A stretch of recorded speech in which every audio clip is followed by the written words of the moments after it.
හරි. අපි මේ වීඩියෝ එකකින් කතා කරන්නේ ඕඩර් එකක් ආවහම කොහොමද ඒක මැනේජ් කරන්න කියලා.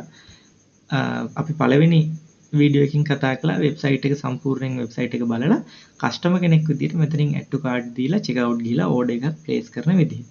දැන් මේ ඕඩර් එක admin account එකට ඇවිල්ලායි තියෙන්නේ. අපි බලමු අපේ admin account එකට ගිහිල්ලා dashboard එකට යමු අපි. මෙතනින් ගිහිල්ලා ඕඩර් එක කොහොමද බලාගන්නේ කියලා. මේකට අදාළ මොබයිල් ඇප් එක මම සෙටප් කරලා දෙන්නම්. මට චුට්ටක් ඒකට මැසේජ් එකක් දාන්න. එතකොට මම ඒක සෙටප් කරලා දෙන්නම්. මොබයිල් ඇප් එක දාගත්තා නම් ඇප් එකෙන් මේක මැනේජ් කරගන්න පුළුවන්. දැනට අපි බලමු මේ ඇඩ්මින් account එකෙන් කොහොමද ඒක මැනේජ් කරන්න කියලා. මෙන්න මෙතන WooCommerce යටතේ orders කියලා තියෙනවා. අපිට දවස් අවසානයේ හරි ඕනේ වෙලාවක log වෙලා බැලුවාම orders කියන එකේ අලුතෙන් orders ඇවිල්ලා නම් මෙතන අලුතෙන් 1යි කියලා හරි 10යි කියලා ඒ orders ප්‍රමාණය පෙන්නනවා. මම ඒක orders කියන එක ක්ලික් කරනවා. අපි කලින් දාපු එක තමයි මෙතන ඇවිත් තියෙන්නේ. මේ දින මම චෙක් කරන්න දාපුවත් ඇති. ඔව් චෙක් කරන්න දාපු දෙක තමයි තියෙන්නේ. අපිට අලුතෙන් එන orders processing කියලා තමයි තියෙන්නේ. ඒ කියන්නේ අර COD එහෙම නැත්නම් payment එකක් කරලා නැති නිසා. එතකොට card payment එකෙන් වගේ කෙනෙක් කරලා තිබුණොත් ඒක completed කියලා තමයි එන්නේ. ඔව් එහෙම එන්නේ. ඊට පස්සේ අපිට ඒක මෙන්න මේ නම උඩ ක්ලික් කරලා මේ ප්‍රොඩක්ට් එකේ ඕඩර් එකේ ඩීටේල්ස් බලා ගන්න පුළුවන්. අපි බිලිං ඇඩ්‍රස් එක තියෙනවා. මෙතන shipping ඇඩ්‍රස් එක තියෙනවා. අපි shipping ඇඩ්‍රස් එකට තමයි items යවන්න ඕනේ. ඊට පස්සේ කස්ටමර්ගේ ෆෝන් නම්බර් එකත් මෙතන තියෙනවා. ඊට පස්සේ ඕඩර් එක ස්ටේටස් එක processing තියෙන්නේ. අපි මේක මෙතනින් අපෙන් පැක් කරලා send කළාට පස්සේ මේ processing කියන එක completed කියලා දාලා මෙතනින් අප්ඩේට් කරන්න ඕනේ. එතකොට කස්ටමර්ට ඊමේල් එකක් යනවා. ඕඩර් එක කම්ප්ලීට් කරලා තියෙනවා. වට ලැබෙයි කියලා මේල් එකක් යනවා. එතකොට අපිට ප්‍රොඩක්ට් එක බලා ගන්න පුළුවන් මොකක්ද කියලා මෙන්න මෙතනින් බලන්න පුළුවන්. ඊට පස්සේ ප්‍රයිස් එක කොහොමද කැල්කියුලේට් වෙලා තියෙන්නේ. ඒ ටික ඔක්කොම බලන්න පුළුවන්. ඒතර කස්ටමර් වැරදිලා ඕඩර් එකක් දාලා රිෆන්ඩ් එකක් වගේ ඉල්ලුවොත් මෙතනින් අපිට රිෆන්ඩ් කරන්නත් පුළුවන්. මේ බටන් එක ඔබවම රිෆන්ඩ් කරන්න පුළුවන්. ඔය ටික තමයි ඕඩර් එකක් ආවහම අපිට බලලා මැනේජ් කරගන්න තියෙන්නේ. පේමන්ට් කරපු ඕඩර් එකක් නම් අපිට මෙතනින් ඒත් කම්ප්ලීටඩ් නම් තියෙන්නේ ඒ අදාළ ස්ටේටස් එක කැමති විදිහට මාරු කරගන්න පුළුවන්. මෙතන ගොඩක් ස්ටේටස් තියෙනවා. මොකක් හරි හේතුවකින් දැන් සමහර ලාවට කාඩ් පේමන්ට් එකක් වගේ කරලා පේමන්ට් එක උනේ නැත්තම් වගේ ඔන් හෝල්ඩ් වගේ තමයි තියෙන්නේ. අපිට ඒතර කස්ටමර්ට කතා කරලා ඕඩර් එක වෙරිෆයි කරගන්න පුළුවන්.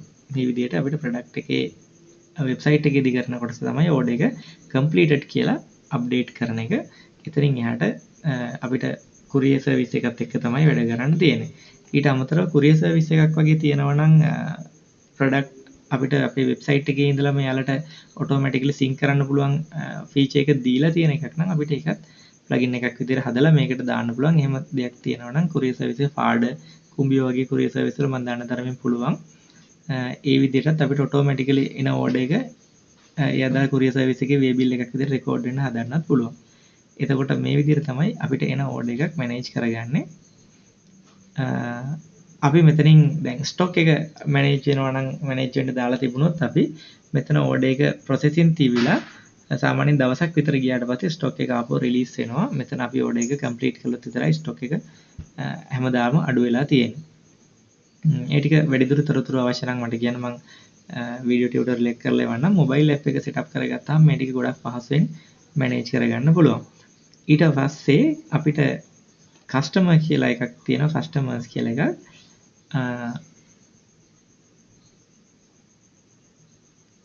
මේකට අපේ වෙබ්සයිට් එකට orders දාන email එක type කරලා orders දාන customers ලගේ තොරතුරු ටික මෙතන record වෙනවා අපිට. ඒක මෙන්න මේ විදිහට download කරගන්නත් පුළුවන් database එකක් විදිහට Excel file එකක් විදිහට මේ. එතකොට customers ලගේ spend කරලා තියෙන්නේ කොහොමද සහ තොරතුරු ටික මෙතනින් ගන්න පුළුවන්. එතකොට ඔය ඩිස්කවුන්ට් දෙනවා නම් මොනවා හරි එක තරංග වගේ තියෙනවා නම් අපිට තොරතුරු මෙතනින් ගන්න පුළුවන්. ඊට අමතරව reports කියලා එකක් තියෙනවා. මේ reports කියන එකෙන් අපිට බලා ගන්න පුළුවන් කොහොමද orders manage වෙලා තියෙන්නේ, orders ගිහලා තියෙන්නේ කියලා. මෙන්න ඒකේ අලුතෙන්ම release එකේදී product රිපෝට්ස් ටික වෙන තැනකට අරන් ගිහලා තියෙනවා කියලා කියනවා. මෙන්න මේ මැසේජ් එකේ මෙතන WooCommerce Analytics කියන එකට ක්ලික් කරා නම් ඔයාට අලුත්ම report page එකට යන්නත් පුළුවන්. right මේ තියෙන ඒ වගේ අපි දැන් අතන order එක finish කළේ නැති නිසා මෙතෙන්ට update එක ඇවිල්ලා නැහැ. finish කළොත් මෙතනට update එක එනවා. set මේ reports පැත්ත අපි ගොඩක් mobile app එක පහසු නිසා එකෙන් බලමු. නැත්තම් මේ ටික මෙතන තියෙන reports බලා ගන්න කොටස තමයි අර bank app එක වගේ අපිට month එක date එක කොහොම change කර කර ඒ අවශ්‍ය reports බලා ගන්න පුළුවන්. ඒතර ඒ ටික තමයි mainly තියෙන්නේ. payments පැත්තට ආවහම මෙතන තියෙන payment settings හදාගන්න තියෙන අපිට payment gateway එකක් වගේ ගත්තාම මෙතනින් හදාගන්න පුළුවන්. එහෙම නැත්නම් take offline payment කියන එක ක්ලික් කරාම මම cash on delivery කියන එක active කරලා තියෙන්නේ. ඔයාට bank transfer option එක දාගන්න ඕන. මෙතනින් මේක enable කරන්න. කරලා ඉවර වෙලා ඊට පස්සේ ඒක manage කියන එකට ගිහිල්ලා මෙතන මම මේ සිංහලෙනුත් තොරතුරු ටික දාලා තියෙන්නේ. මෙන්න මෙතනින් ඔයාලට කරන්න තියෙන්නේ add account කියලා දීලා ඔයාගේ bank details ටික මෙතෙන්ට add කරන්න.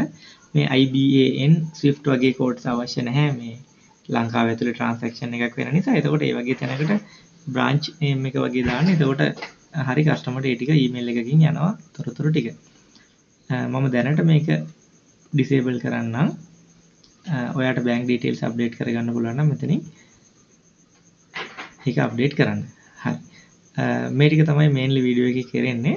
ඊට අමතරව මොන හරි තොරතුරු දැනගන්න තියෙනවා නම් මැසේජ් එකක් දාන්න මම තව වීඩියෝ ටියුටෝරියල් එකක් කරලා එවන්නම්. thank you.